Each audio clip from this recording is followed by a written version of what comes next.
Welcome back. Last chapter had me hot, so I had to take that scarf off. But chapter 25, before. On the doorstep of the house I'd hoped never to see again, I took a deep breath as I dug my key out of my pocket. I'd not told anyone in Edinburgh that I had to return home. I'd not mentioned the phone call from Carl. I didn't tell the girls I roomed with, not the boy I met, who I thought I could love, nor any of the teachers or staff. In the dark hallway, I flicked the switch as I closed the front door softly behind me. I almost turned it off again straight away, wishing I didn't have to see that no housework had been done since I left. All was quiet, and there was an impending sense of something twisted and wrong as I took my coat off and hung it on the banister. Carl hadn't said why I needed to come back, just that it was my mother. I took another deep breath and trudged slowly up the stairs. They were in her room, my mother propped up on the floor with her back against the bed, her head hanging low. She wore just underwear and without the ever presenting dressing gown. I was shocked to see how thin she was. I thought of my own newfound purging routine, and it was something of a wake-up call. I vowed that I would stop before I ever got to look like an emaciated woman in front of me. It could be Paula, y'all. Carl was in the bed, the dirty sheet pulled up to his chin, the telephone beside him. In the gloom of the room, the whites of his eyes watched me carefully. "Mom?" I said, and when there was no response, I repeated it louder. "Mom?" "I don't know what happened." Carl spoke for the first time. "What do you mean?" I looked at him because it was easier than looking at her. He shrugged, his mouth downturned and sulky. My heart began to beat fast. I put a hand on my chest, hoping to steady it, but already my body was preparing me for the blow that I didn't even know had landed. I went down on my knees next to her, scanning the floor first for stains or needles. In the dim part of my mind, it registered that I was wearing my newest jeans and I didn't want them ruined. I put my hands on her shoulders, ready to get her up and onto the bed where she could sleep it off, the same way I had done hundreds of times in the past. Her skin was like marble, cold and unyielding. I snatched my hand away before forcing them back, my fingers working upward to the side of her neck. I knew there was no pulse. I knew she was dead. I'd known it deep inside when I got the phone call from Carl, though I hadn't admitted it. How long had she been like this? My voice was a breathy whisper, filled with the horror of what was in front of me. Carl shifted in the bed. I looked up at him, at this pathetic man. The sheet slipped down and he grabbed at it. "I don't remember," he said. His voice was dull and heavy. He looked at me suddenly, a frown crossing his face. "When did I call you?" I didn't answer him. I turned my attention back to my mother. I had known that one day this would happen. I imagined it, and horribly, sometimes I had wished for it. But now that the time had come, I found myself beset with deep, dark sadness. I tilted her face so she was looking at me. Her eyes were cloudy, unseeing, and her mouth was partially open in a painful grimace. What had her last words been? What had she thought about as she slipped away? Could I have done more? I clapped my hand in my mouth.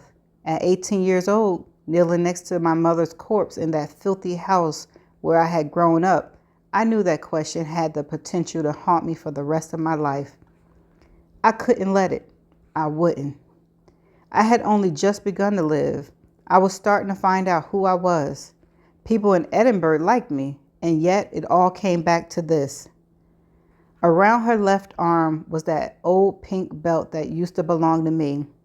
It was a brownish gray now, years old, and it made me even sadder to look at it. Why was she still using it?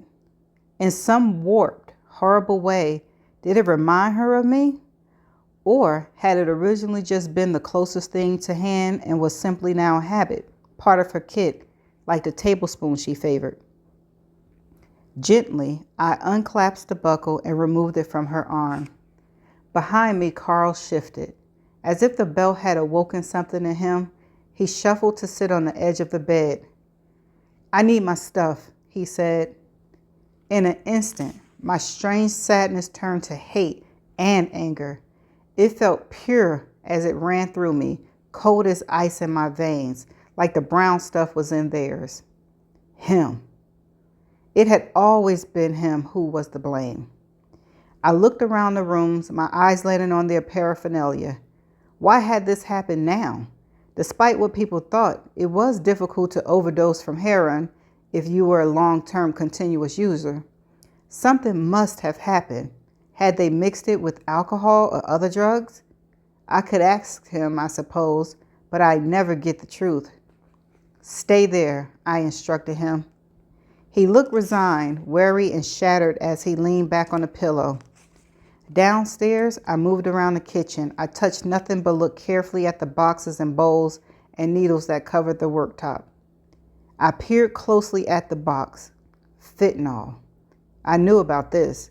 I read an article only last week about heroin users in Glasgow dropping dead after using this opioid painkiller to cut their powder.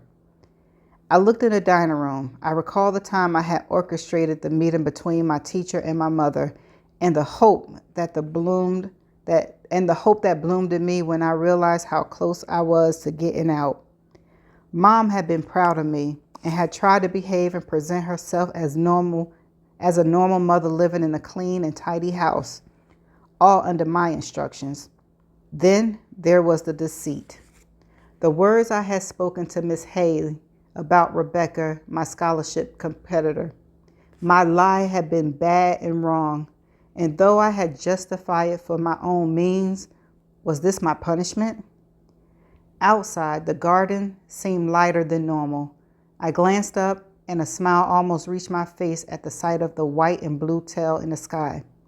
The Hale-Bopp comet. We had been taught about it in school a full year before it arrived in the sky visible to our naked eyes. I had loved hearing about it. It was even better the few times I had seen it. One night, Carl had come to find out why I was in the garden so late. I told him about the comet as I strained to see it through the clouds. For a moment, we observed it in silence, and I wondered if it could be a starting point for the two of us. Seconds later, he broke the companionable silence with a laugh, a raspy, wheezing sound. Then he told me about a group in America called Heaven's Gate, 39 people who believed that the Hale-Bopp was actually a UFO. They had killed themselves in a mass suicide, believing their souls would enter the craft as a direct link to God. He sneered as he left me in the dark of the garden. I sat for a little while longer before returning inside. He had ruined it for me. The magic was gone. I had never looked at the sky again until now. During that small, seemingly insignificant episode that lasted no longer than a few minutes, my mother had been elsewhere, like she always was. I closed my eyes and remembered her. I thought of what she could have been. Upstairs, Carl hadn't moved. He didn't look at my mother. He scratched at the side of his face, and I heard his long nails as they rubbed over the coarse, unshaven hair on his cheeks. He needed the stuff. "Do you want me to?" I trailed off, holding up the syringe I had prepared. She is about to kill him. His dark eyes flashed briefly, and he stretched out his arms. I shook my head and gestured. "No, that one." He looked at his tattoo. "It got scar tissue. I had an accident. It's why I got the tat to cover it up. See? It's not as good for me in that arm. It's not got as much sensitivity." I listened to him prattling on. It was the most he'd ever spoken to me since the Heaven Gates conversation. Like now, that too had been one-sided. Outwardly, I nodded, but inwardly, I seethed. My mother's dead body was 2 feet away, and still it was all about him. As if sensing what I was thinking, he stopped talking and rested his arm on a pillow. It was strange to touch that molted, pattered limb. Up close, the scar tissue was clear to see and feel. Deftly and with such efficiency, you would have thought I was a user myself. I wrapped my old belt around the top of his arms. I lifted the end close to his wet mouth. "Hold it," I instructed. He did as I asked, biting down on it. I waited until the veins stood up. I pushed the needle in at an angle. He watched me, half smiling, his inflated ego apparent on his face. He thought he had me, an easy replacement for my mother. The arrogance, the self-entitled nature of this beast. As the liquid flowed into him, I saw the moment of change. His eyes widened to large black pools, and for the first time, the only time, the last time ever, I saw fear in them. He knew what I had done. He knew I massively overused the fentanyl. His lower lip trembled, and with all the strength left in him, he ripped his arm from my grasp. His face was a world of shock, of horror and disbelief. I had hurt his feelings. I uttered a laugh, but it was shaky, bordered on hysteria. "Why?" he bleated, and his words trickled away to a whisper. I glanced at my mother, at the mess he had made of her over the years. That was why. He drew a breath, shallow and thin. We watched each other for a while. He blinked rapidly, and a tear trickled out of his left eye. His next exhalation would be his last, and we both knew it. As it puffed out of him, he spoke my name. It was the first time I could ever remember him saying it. And it would be the last. "Paula!"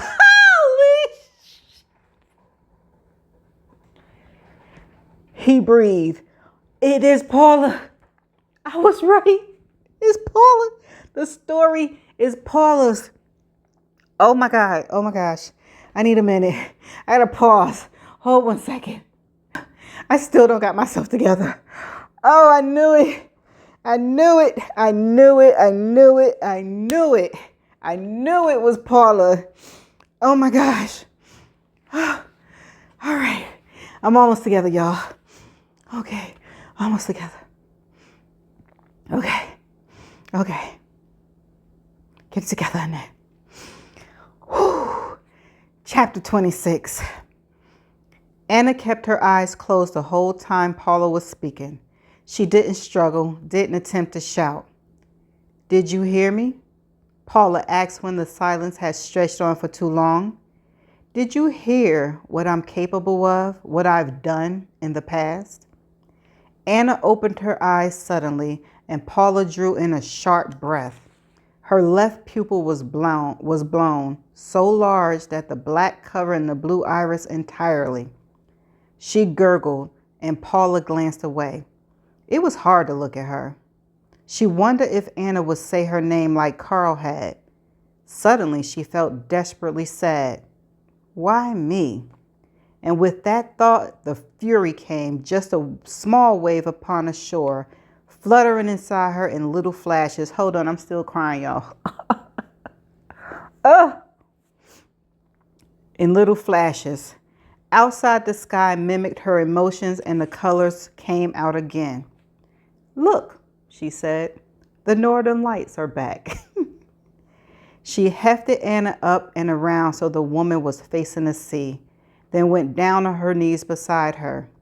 "They're really something, aren't they?" she said. Beside her, Anna twitched. On the frozen balcony of Anna's suite, Paula waited. Next to her, Anna sat docile, quiet, and still. After a while, the northern lights flashed for one last time and dimmed. Beside her, Paula felt Anna stiffen. She knew it was over. There was no need to prolong it. Paula wasn't a psychopath after all. This was just like Carl, someone who had done wrong and had to be dealt with. Not a punishment, it was teaching her a lesson. It was simply the knowledge that the person on the floor in front of her was very, very dangerous and needed not to be here any longer, just like Carl. She braced herself and put out her hand. For a moment, it rested lightly on Anna's wrist before she gripped tightly and rose at the same time. The smaller woman made no sound as Paula hauled her across the floor in the dim light that glowed from the lamp inside. As she did so, there was a cracking noise and a strange feeling of Anna's arm extending further than it should have in Paula's grasp. Paula paused, looked down at her. Anna's eye, the one that didn't have the blown pupil, shimmered in the moonlight. Paula went down on her knees and pushed at the tiny form in front of her until Anna was balanced on the edge. "I'm sorry." She bit at her lip to stop herself saying the words out loud. The woman didn't deserve an apology, but the social norms were so deeply ingrained in her that it was a habit. The absurdity of the situation hit her, and now she was biting at her lip to stop herself from laughing. "Don't get hysterical. Don't get hysterical," she warned herself. One last push, and Anna's lower half was dangling overboard. The broken woman came to life then. With her damaged arm, she caught at Paula's wrist. The pain hissed out from beneath her teeth. Her body juddered and she slipped further over the edge. Paula flicked her hand back and forth, trying to shake the woman from her grip.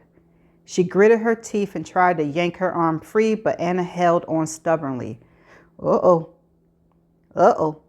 No words were spoken, a silent struggle.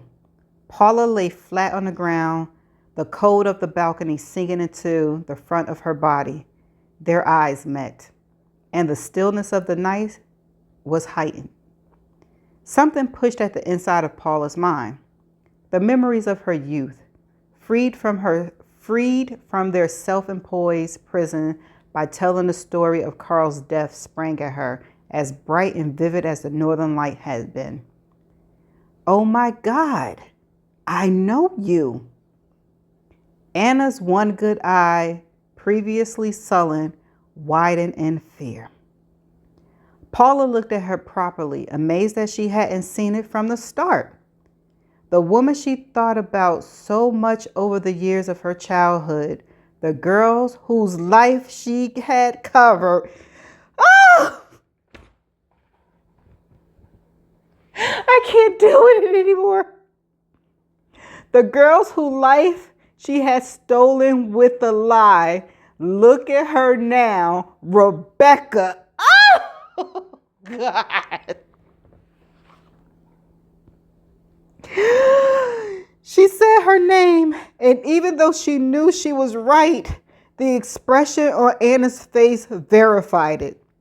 "You're Rebecca," she said again, almost shouting now, strangely furious, absurdly let down. "I envied you." Oh, hold on, I gotta pause again. I'm crying. Yo, I can't take it. Anna opened her mouth. Her front tooth was chipped, and vaguely Paula wondered when that had happened. She hauled her up, clenching her jaw with the exertion. Anna flapped across the ground, a fish out of water, her head at an angle. Her one good eye started staring balefully accusing at Paula. "And now I'm the broken one," thought Paula. Anna shuffled to a sitting position. She cradled her bad arm, inspecting it for outward signs of damage. "What happened to you?" Paula whispered. She remembered the night she'd gone out on the streets to buy heroin for her mother, seeing Rebecca wearing that dress, those heels, looking utterly beautiful, but still, oh, so sad. Anna lowered her head, her chin to her chest, a childlike gesture, and with that one movement, she told Paula everything she wanted to know. "You were still being abused." It wasn't a question, and Paula inhaled sharply at the realization. Slowly, Anna pulled herself to a standing position. Paula cringed back against the cold white wall of the balcony. The exertion it must have taken, the strength. Beneath her coat, she felt her heart thumping.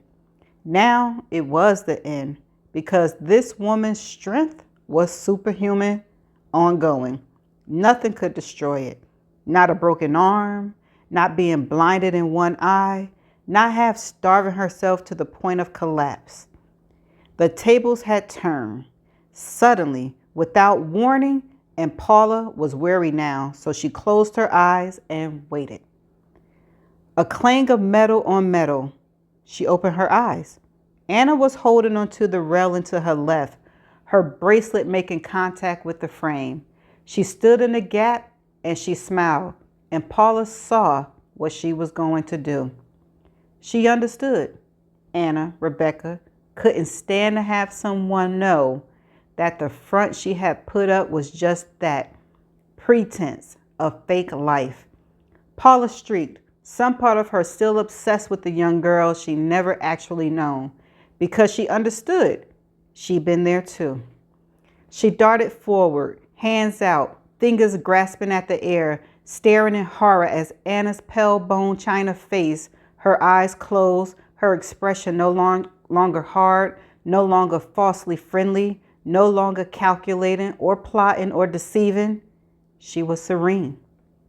The splash was minuscule, and the pale face remained tilted upwards, just for a second or two before it was swallowed by the black water. Oh my God. Later, freshly showered and dry and warm, wearing her own coat now, Paula stood in the doorway where hours earlier she had prepared to alight the ship for a day in Iceland. How things changed in a few hours, she thought as she watched the staff and the police milling around. Beyond them, torchlights bobbed on the edge of the forest. She heard her own name called far in the distance, and she smiled at herself. This is it. She pushed herself off the door frame and stood out onto the deck. He was on his own. Clusters of people stood near him, but kept a good distance away. Dermot was there, one hand on the rail, speaking into his mobile phone, casting anxious glances across the landscape where the police and the public searched diligently. Tommy looked lost, and she slowed her step. It was interesting watching him like this. He must have been freezing cold, but he didn't move like the others. They switched from one foot to the other, cuffs pulled over hands, arms wrapped around themselves. He didn't move a muscle. He stood immobile, staring out, his face dragging seemingly with sadness. She moved up behind him and put her hands on his arm. "What's the holdup?" she asked, striving for impatience in her tone. "Shouldn't we have set sail by now?" He stared at her for a long moment. His eyes widened, his hands went haughtily to his mouth, where it hesitated, suspended in midair, before darting out and gripping her shoulders. "Where have you been?" he hissed. He grabbed her other shoulder with his left hand, and his fingers dug in painfully. She felt her sadness go up a notch. Anyone else's husband would have wrapped them in a bear hug, but his reaction seemed to be one of anger. "Jesus, Paula!" Dermot stepped up and laid a hand on the back of her neck. A different touch to that of her husband, she realized. She wriggled out of the grip of both men. The contrasting contacts were a reminder of what she had and what she was missing. "What's going on?" she asked. Tommy's mouth worked, but words seemed to escape him. Dermot cleared his throat. "We thought you got lost. Everyone's out looking for you." She frowned and tilted her head to one side. "How could I get lost?" she asked, "when I never even left the ship?" It was a risky statement after all. There had been the group of walkers she had originally set out with. They hadn't paid much attention to her, though, and she could always say she changed her mind and came straight back. "You didn't leave the ship?" Tommy spoke between gritted teeth. She shook her head and glanced at her watch. No, too cold. She smiled brightly at him. Did you have a good time? Did you go to the thermal lake? Hey, did you see the northern lights? They were fantastic. Wait a second, didn't he see they were talking at the entrance of the ship? He took her arm and squeezed it. I don't think you realize the trouble you've caused, he said, his words sharp and clipped. The police have been called. She barked out a laugh and looked around at the people who had gathered beside them, all wanting to catch a glimpse of the woman who had walked into the wilderness and come back seemingly unscathed. Who on earth called the police? She said, feigning amazement.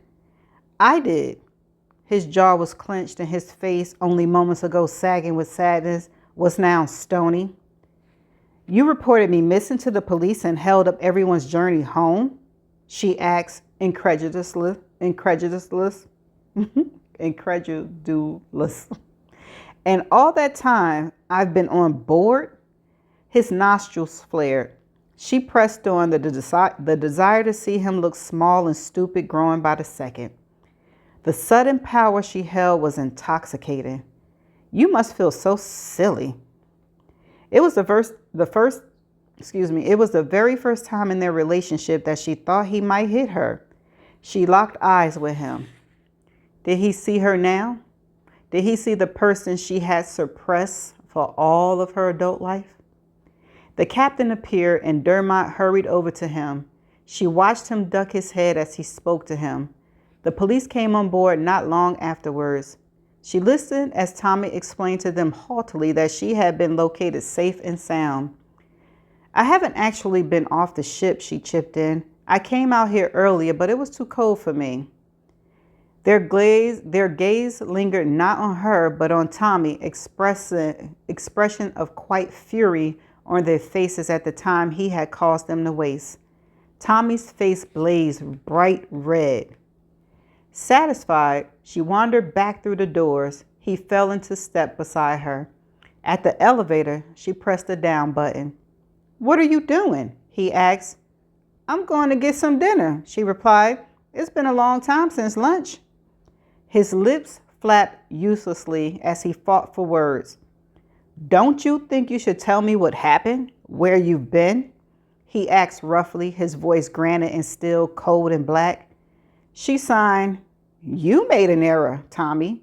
I'm sorry if you feel stupid, but that's not my fault. He blinked at her, speechless. The lift door swished open. She went inside and pressed the button for the restaurant, leaving him outside in the hallway, something else on his face now as he gazed in disbelief at the stranger in front of him. I know that's right, girl.